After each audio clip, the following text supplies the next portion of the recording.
I'm 74 years old. And if you're in your 30s or 40s, I really need you to listen to me for a few minutes. Not because I have all the answers, not because I lived a perfect life, but because there are things that only become clear when you've spent too much time doing what you thought was right. And here's something that might make you uncomfortable. You're making the same mistakes I made right now, today, at this very moment. But the difference between you and me is simple. You still have time to correct your course. I don't. For most of my life, I truly believed I was on the right path. I did what was expected of me. I worked hard. I took care of my responsibilities. I planned for the future. I was functional, productive, reliable. And on the outside, everything looked fine. But inside, there was something I couldn't name back then, a constant feeling of rush, a strange sense that time was passing too quickly, even when the days felt long. If you feel that now, I know exactly. I thought that feeling was normal, that it was part of adult life, that at some point, later, everything would make sense. It didn't. And today, looking back, I can see with perfect clarity the exact moment when I could have changed course and didn't. Before I continue, I want to make something clear. I'm not here to lecture you or tell you how to live. I'm not here to impress anyone. I'm here because I'm running out of time, and because time has taught me things I wish I'd understood when I still had easier choices in front of me, and because, unlike me back then, you're still at exactly the point where you can adjust your course. Think of this as a message from the future you don't want to have. I was just over 40 when this happened. Nothing dramatic, no tragedy, no event that deserved a special name. It was just an ordinary Tuesday, March. One of those gray days when the sky feels too low. I was sitting at the kitchen table, laptop open, answering work emails, coffee getting cold beside me. My wife, Helen, was standing near the sink, drying a cup with a dish towel that was already drier than the dishes. She was talking about something she wanted to do that weekend. I don't remember exactly what it was. Maybe a short trip to her parents' house, maybe visiting that art exhibition in town, maybe just going out to dinner. Something simple. She was talking, and I heard the sound of her voice, but not the words. I was looking at the screen, at an email about a meeting that had been rescheduled, at numbers in a spreadsheet, at things that honestly didn't matter as much as I thought they did. I answered without looking at her. "Not now, Helen. This week is packed. We'll see about it later." She stopped talking for 2, maybe 3 seconds, and then she just nodded. Okay. And we moved on with life. I went back to the email. She put the cup away in the cupboard. The faucet was dripping. The kitchen clock made that annoying ticking sound I always said I'd fix. At the time, that seemed like nothing. But today, I know that kind of moment repeats itself thousands of times. And that's where life starts taking a shape you didn't consciously choose. I was convinced I was being responsible, that I was doing the right thing for the future, for her, for us, for the family I thought I was building. The problem is, I never stopped to ask, responsible to whom? Right according to which version of success? I thought I was building something. Actually, I was just keeping a machine running.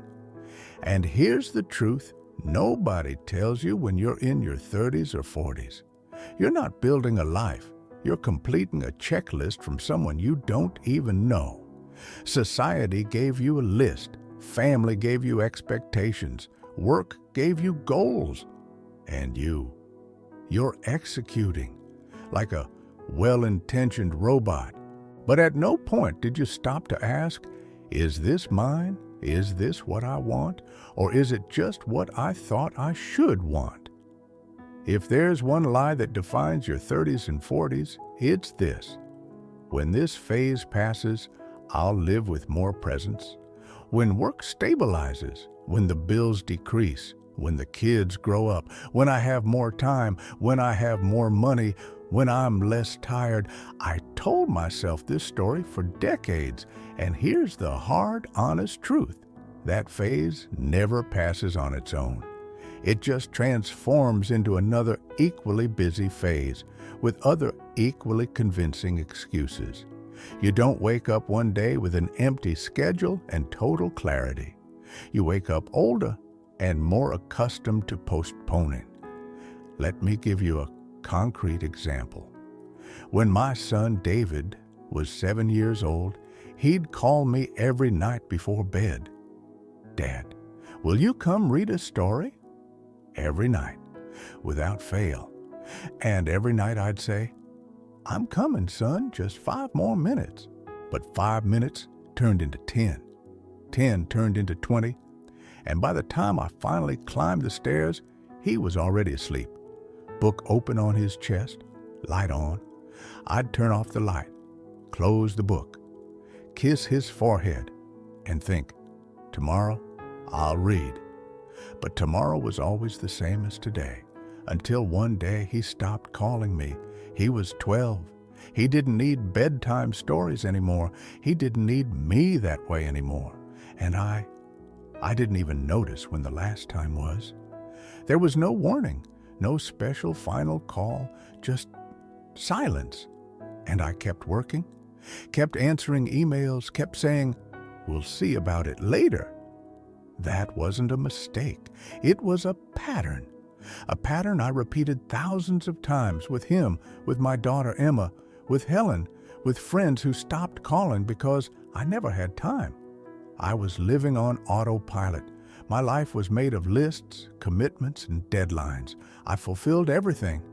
And because of that, no one would ever have said I was doing poorly. But no one asked, and neither did I, if I was heading in the right direction. There's a huge difference between being busy and being conscious, between doing a lot and choosing well. I did what came next, not what mattered now, and autopilot is dangerous precisely because of this. It doesn't seem wrong. It seems efficient. It seems responsible.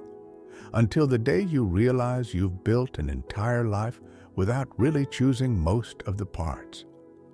When was the last time you had a real conversation with your partner? Not about logistics, not about who's picking up what. A real conversation about dreams, about fears, about who you're becoming. If you can't remember, you're doing what I did.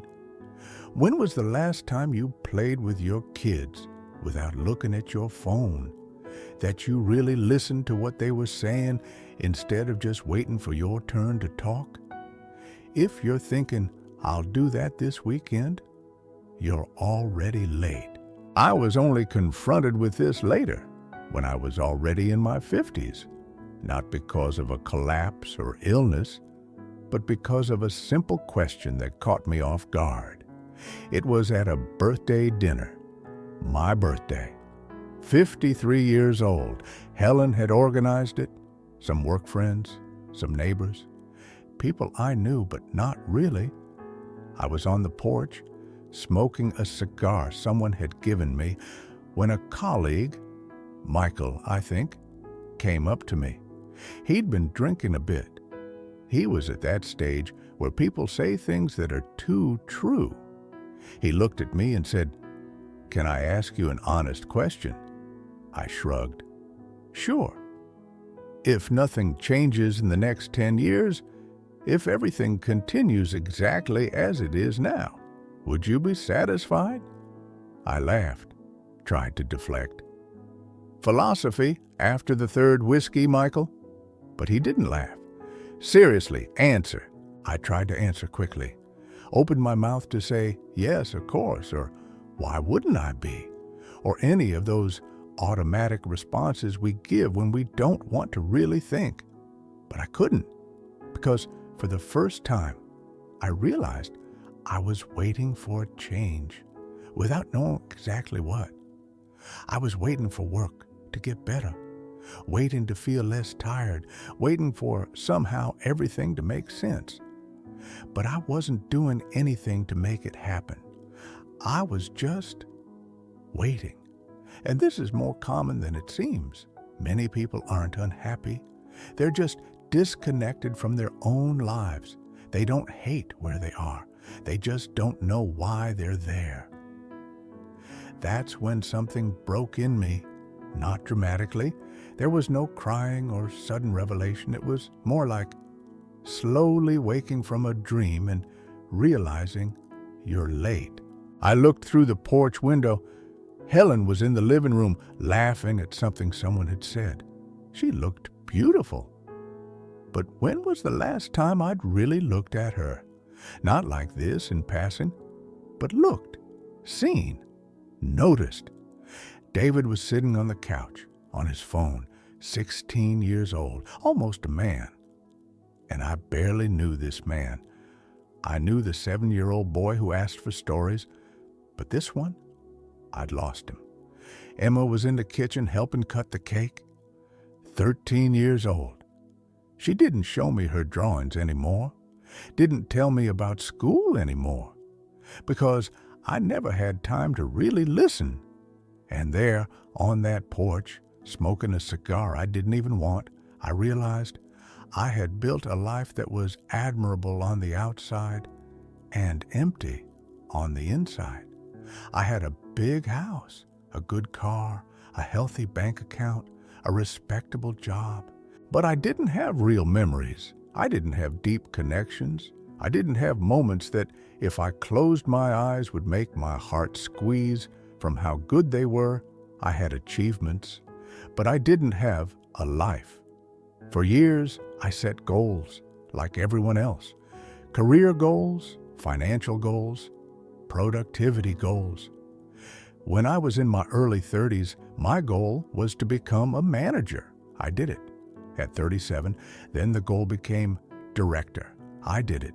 At 42, then it was vice president. Then it was a 6-figure salary. Then it was the bigger house. Then it was comfortable retirement. And sometimes I reached those goals. But something curious always happened.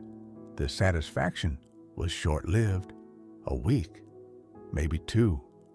Soon another goal appeared, another number, another target, because goals change, but identity remains. I never stopped to question who I was becoming while pursuing all that. I just assumed external success would solve that part. It doesn't. When you build a life based only on goals, you risk waking up one day with everything you wanted and not knowing who you are without it. I retired at 68, not because I wanted to, because the company was restructuring. They offered me a package, I accepted, and suddenly I was no longer VP, no longer the guy from the important meetings, no longer anything. I was just a guy. In the first months, I'd wake up at 6 in the morning out of habit, have coffee, and then nothing, nowhere to go, no emails to answer, no goals to hit. I tried to keep busy. Golf, lots of golf.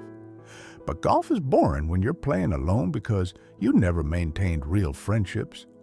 I tried learning to play guitar, bought one, had 3 lessons, quit, because I no longer knew how to be a beginner at anything. I'd spent 40 years being the expert, the guy who knew, and suddenly being bad at something was unbearable. Helen suggested we travel. "We have time now," she said.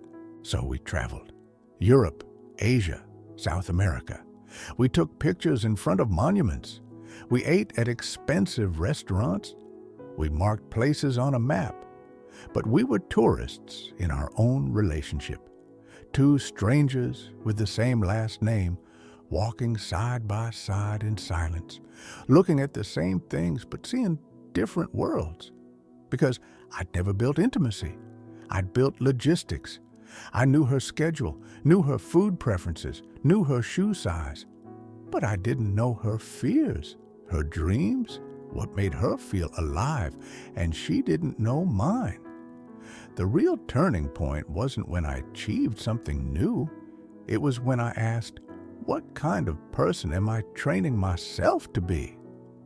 Because every daily choice is a vote, a silent vote for the identity you're reinforcing. Every time I said, we'll see about it later, I was voting to be the kind of person who postpones. Every time I chose the email instead of the conversation, I was voting to be the kind of absent person. Every time I prioritized the goal instead of the moment, I was voting to be the kind of person who reaches the end of life with achievements and without memories. And the votes accumulate until one day you simply are that person. You're voting now, at this very moment, with every choice, with every later, with every distraction. What kind of person are you becoming? Here's something nobody tells you clearly. Time doesn't disappear all at once. It drips away. It drips while you say, not this week, while you answer messages without listening to who's beside you, while you postpone important conversations, while you live in later mode. And one day, you realize the years passed faster than the days. At 74, I don't regret big things that went wrong. I regret what was too small to seem urgent at the time. Conversations I didn't have, moments when I was physically present but truly absent, automatic choices that became permanent. Let me be more specific. I regret not going to Emma's piano recital. She was 9. She'd practiced for weeks. She was nervous, asked me to come. I said I had an important meeting. She said, "It's okay, Dad." But it wasn't okay. She never invited me to anything again. I regret not calling my father more often. He died when I was 47. And I spend the rest of my life remembering all the calls where I said I'll call back later and never did. I regret not telling Helen she looked beautiful, not on birthdays or special occasions, but on normal Tuesdays, when she didn't expect it, when it would have meant something. I regret not playing ball with David when he was 12, 13, 14, because at 15, he stopped asking, and now he's 38, and we barely talk. It's not the big mistakes that haunt me. It's the 1,000 small no's, the 1,000 small laters, the 1,000 small moments where I chose to be somewhere else, do something else, be someone else. And now, at 74, I wake up every day with the same feeling. I wasted the most precious thing I had. Not money, not time, but presence. I was there, physically, but never really there. And you can't get that back, can't buy it back, can't negotiate, can't compensate. When moments pass, they pass, and all that's left are the choices you made and the ones you didn't. Now, something important. This isn't a pessimistic message. On the contrary, there's something powerful about this phase of life, if you're willing to see it. Midlife isn't the beginning of the end. It's the moment when you finally have enough experience to understand what matters. But only if you stop repeating the same pattern, expecting different results. You're not out of time. You're out of awareness. And that can change today, not with a revolution, but with small intentional decisions. If I could go back to my 30s or 40s, I wouldn't say, work less, or quit everything, or take more risks. I'd say something simpler and harder. Stop living as if you're just preparing for life. Life doesn't begin after this project, or after this phase, or after this plan. It's happening now while you're preparing. And what you repeat now, you become. So here's what I ask of you. Today, choose one thing to do consciously. One conversation, one decision, one small but real change. Turn off your phone during dinner. Don't put it on silent. Turn it off. Ask your partner, how are you really? And then, listen, really, without preparing your response, without thinking about what you'll say next. Just listen. Play with your kids, even if you're tired, even if you have work, especially if you have work, because one day they'll stop asking, and you'll give anything for them to ask one more time. Call that friend you haven't talked to in months. Don't text. Call and say, I was thinking about you. Not because you should, but because you want to be someone who chooses, not just reacts. You don't need to change everything. You just need to stop waiting. Because here's the final truth. You think you have decades, but decades are made of days, and days are made of choices. And every choice you make now is building the life you'll look back on 30 years from now. I look back and see a life full of achievements and empty of moments. You can still choose differently. I'm 74 years old. I don't regret everything, but I learned that the biggest waste isn't making mistakes. It's postponing your own life. If this resonated with you, share it with someone who might need to hear it now. Leave a comment and tell me, what part of your life do you feel you're living on autopilot? I still have a few things to say while I can. And if you want to continue this conversation, I'll be here. Thank you for listening.